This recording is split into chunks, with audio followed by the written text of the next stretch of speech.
The morning Jordan Alvarez lost his job, the sky over Chicago looked like wet steel.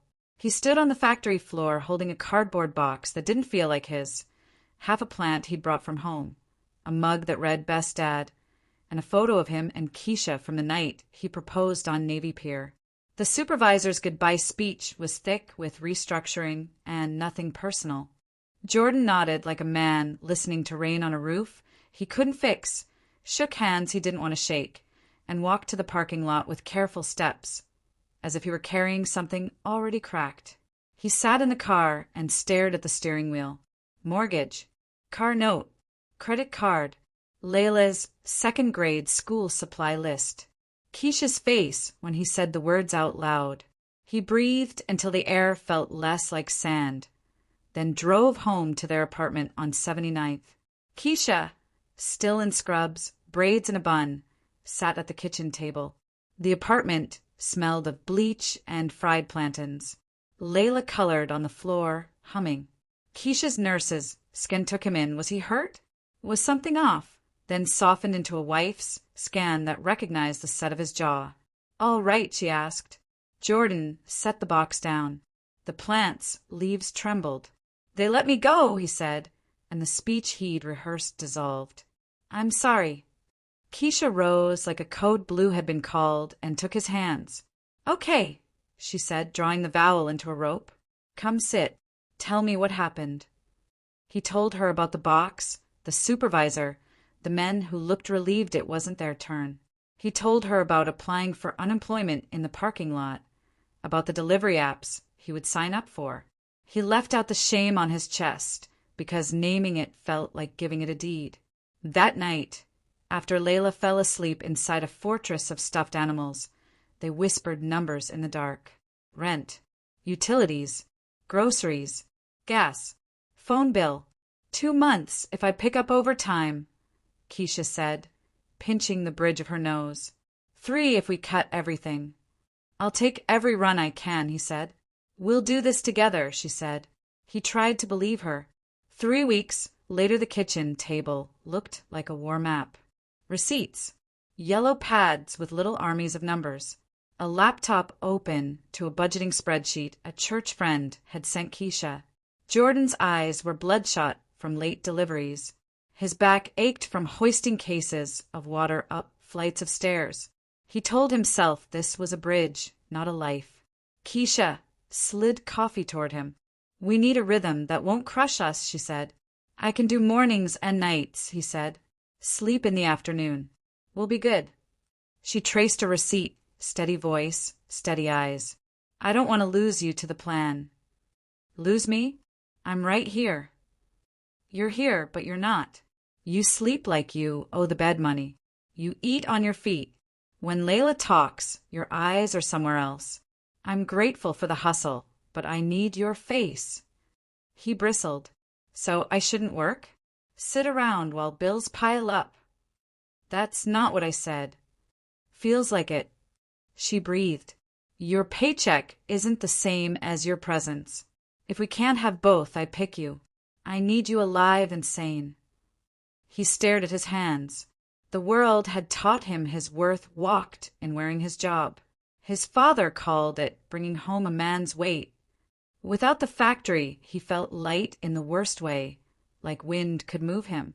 I'll try to balance it, he said, which was a wish more than a promise. He ran deliveries until 2 a.m., slept 4 hours, ran again. He learned neighborhoods by their porches at dusk. He learned which elevators lied and which doormen made work harder out of boredom. On Sundays, he tried to sit with Keisha in church without listing grocery substitutions in his head. On Mondays, he was already behind. Keisha took over time. She smiled at patients who confused her brightness for infinity. She stood in the shower with her hands on the tile until the water scolded. She wrapped her hair, kissed Laila goodnight, stared at the sink like a hill she didn't have the legs for. They kept small ceremonies, Friday pizza with a cheap movie, Saturday walks at Jackson Park, Sunday pancakes before Keisha's shift, until the ceremony sagged. One Thursday, a red urgent envelope slid under their door. Late payment, fee, Unpleasant possibilities. Jordan folded the paper in half, quarters, eighths, as if shrinking it shrank the numbers. When Keisha came home, he handed her the origami of worry. She smoothed it, read, looked up with eyes tender and tired. "Let's not hide these," she said. "Storms get faced with both hands."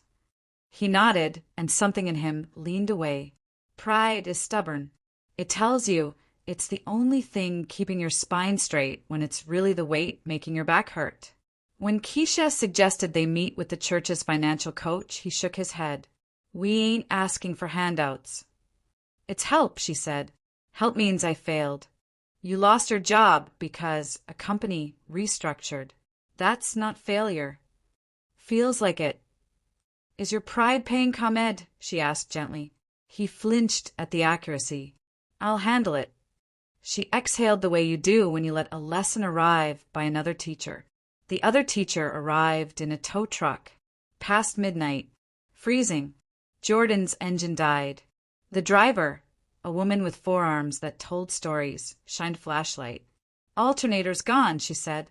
"And this belt is chewing itself." He thought of the bank account, the field trip money, the urgent letter. He called Keisha, tried to keep panic out of his voice. "Come home," she said. "We'll figure it out. I'll call off and pick up daytime shifts next week." "You can't keep giving your hours to the hole I'm digging," he said. "Then stop digging alone."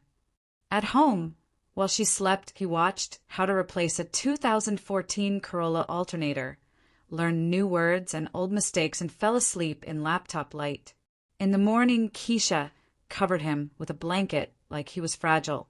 "Let's call the coach," she said. He started to say no and didn't. "Okay, call." Coach Denise wore glasses and a sweater that looked kind. She had worksheets she didn't touch at first. "Tell me your numbers," she said, "and your story." Keisha spoke in currents, wages, overtime, Layla's needs. Jordan spoke like a man learning a second language. App rates, tips, mileage, alternator. Denise listened as if she were knitting. "First," she said, "you're not failures. You're living where money runs like trains that don't keep schedules. Second, we need a plan that matches your values, not just your bills." She drew 3 columns: must, should, could. Rent, utilities, food, must. Debt and car repair, should.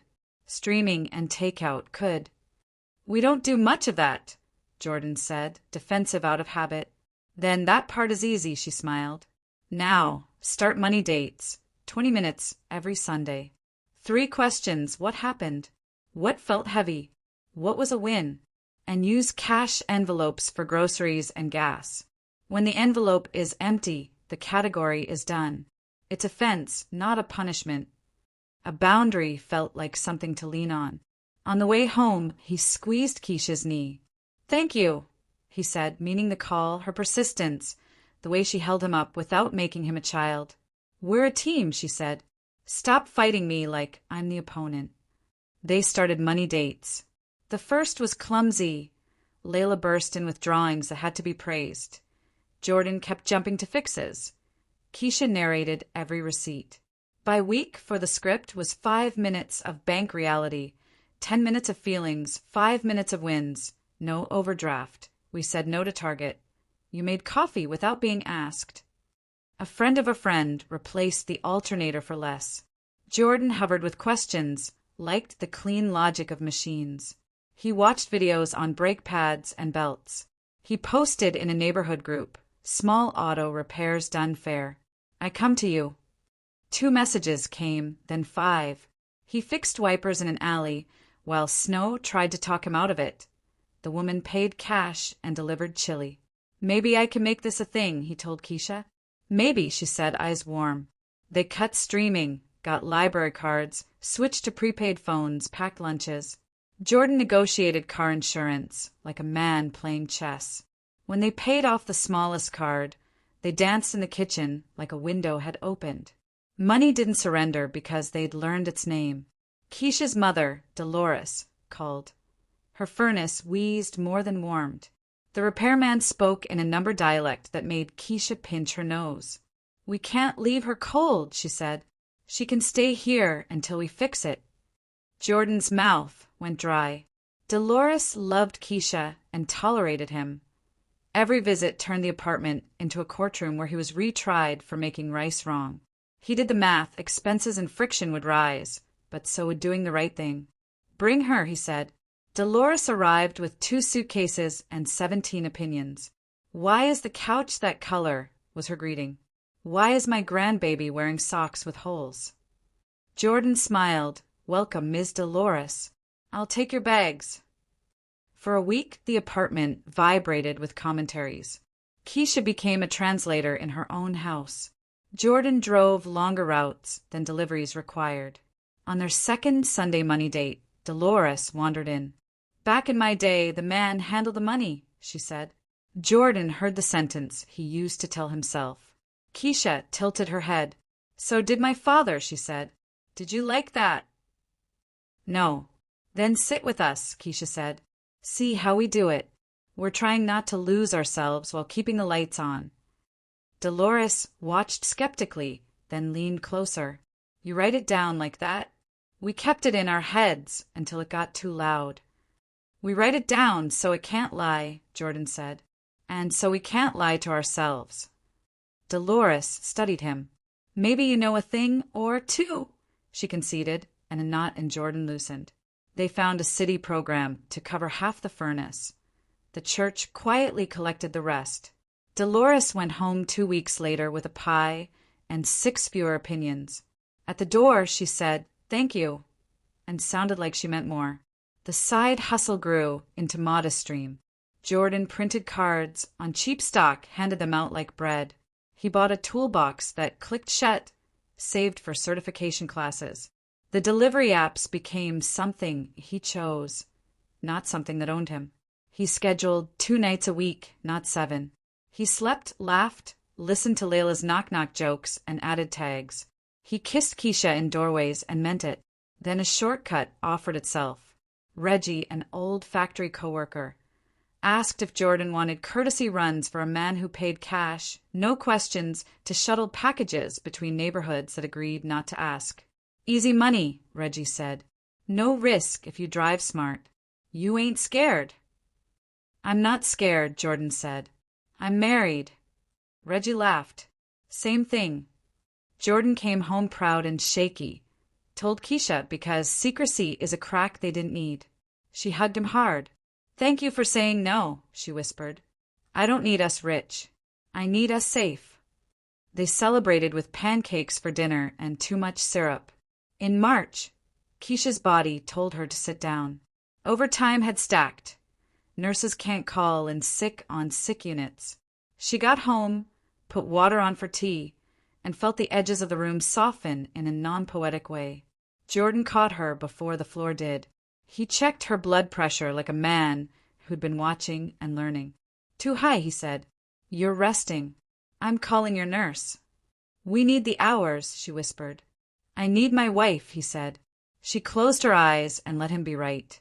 He canceled his deliveries, burned the tea, sat with her until sleep came. When she woke, they had soup and a talk with no agenda but honesty. I've been wearing the cape because I'm scared, she said. If I drop it, everything falls. Maybe capes don't catch things, he said. Hands do. She laughed, then cried. He handed tissues like he was changing a tire. Useful, steady, present. They adjusted the plan. Keisha scaled back over time. Jordan added 2 repair jobs a week. They built a tiny emergency fund. $500 they called Not Today Chaos. The nickname made them laugh when they fed it $20 and laughter mattered. On Sundays, the money date grew a 4th question. Where did we see Grace? Sometimes Grace was a neighbor's bread. Sometimes a last-minute cancellation that gave Keisha a nap. Sometimes Laila's teacher's note praising her kindness. In April, Jordan passed his first certification. Keisha taped it to the fridge and kissed the paper, and then him. He found a back bay to rent from Mr. Kent, a 70-year-old mechanic who liked yes sirs. You can have the right bay cheap if you sweep it yourself, Mr. Kent said. Don't steal my clients or play loud music after 9. Deal, Jordan said, heart drumming. They named the business Right Side Repairs because it was the right side bay and because Keisha said the name sounded like hope. A cousin designed a little logo for 2 Thanksgiving leftovers and a promise. Jordan hung a banner crooked, then straight. He lay awake at night, buzzing with possibility, not dread. Mistakes found them. He misquoted a job and ate the difference. Keisha double-paid a bill after a scary reminder email. Laila flushed a plastic tiara, and the plumber's bill made them speak through their teeth. They apologized. They kept envelopes. They kept touching shoulders in the kitchen, like that's where plans learn to be people. Jordan's father called. They hadn't talked much since the layoff. Silence grows where pride can't breathe. Jordan expected a lecture about real jobs. Instead, his father said, "Your granddaddy fixed tractors with a wrench and a prayer. You got his hands. I was wrong to make you think a paycheck is the only way to stand up straight." Jordan sat down like the chair needed to be told what was happening. "Thanks, Pops," he said, feeling a stone lift from a backpack he didn't know he was wearing. On the business's first anniversary, $2,000 a word, but they used it. Keisha cut a cupcake in half. "For prosperity," she said, laughing. Jordan poured ginger ale into plastic cups like it was champagne. They toasted Right Side Repairs, not today, chaos, and a marriage learning the difference between weight that strengthens and weight that suffocates. "Remember when you said you didn't want to be a burden?" Keisha asked later in bed. He grunted. "You never were," she said. "The burden was the story you carried about who you had to be enough." "What story are we carrying now?" he asked. "That we is stronger than I," she said, "and that money is a tool, not a ruler." He found her hand. The quiet turned soft again. Summer brought Layla's 8th birthday at the park. Dollar store decorations looked like $1,000,000 because love held them up. Keisha's laugh floated. Jordan grilled with the confidence of a man who respects fire and timing. Dolores brought potato salad and a truce. Mr. Kent stopped by and muttered, "Good work, kid," like a blessing. A week later, thunder rearranged their closets. The power went out. They lit candles, told ghost stories that weren't scary. Keisha leaned on Jordan's shoulder. "We're okay," she said. "We're okay," he said, realizing it sounded less like a wish and more like a report. In the fall, Jordan taught a Saturday workshop at the community center. Basic car maintenance. 10 people, rough hands, notebooks. He held up an oil filter like a trophy and explained the sentences engines used to ask for help. A teenager looked up from his phone. After class, he asked 12 questions. "You hiring?" he said, trying to be cool. "Maybe," Jordan said. "Come sweep the bay and we'll see." Keisha watched from the doorway, arms folded over pride. "Look at you, Mr. Right Side," she said on the walk home. "I'm left-handed," he said. "Balance," she said. They still argued about money. Budgets blew apart because dentists are expensive and school pictures are apparently more expensive than dentistry. They chose tires over date night and flirted in the waiting room. The cinder block still showed up at the edge of the bed and Jordan had to say, "I feel ashamed," and Keisha had to answer, "You are loved," and for a minute both had to believe on credit until belief arrived. Their marriage wasn't a ledger of transactions. It was a practice. On Sundays, Laila colored while her parents made numbers, and feelings belonged to the same subject. On Mondays, Jordan lifted the bay door and breathed oil and possibility. On Tuesdays, Keisha walked her unit with authority and compassion in the same shoes. On Wednesdays, they split a sandwich and called it romance. On Thursdays, they ate cereal and forgave themselves. On Fridays, they put $5 into Not Today, chaos, and high-fived like kids. One winter night, after a day where nothing fit and everything cost, they lay in bed listening to the radiator chatter. "You tired?" Keisha asked. "Yeah." "Me too." He reached for her hand under the blanket and found it. He thought about the cardboard box in the parking lot, the Navy Pier photo, promises whispered under fireworks.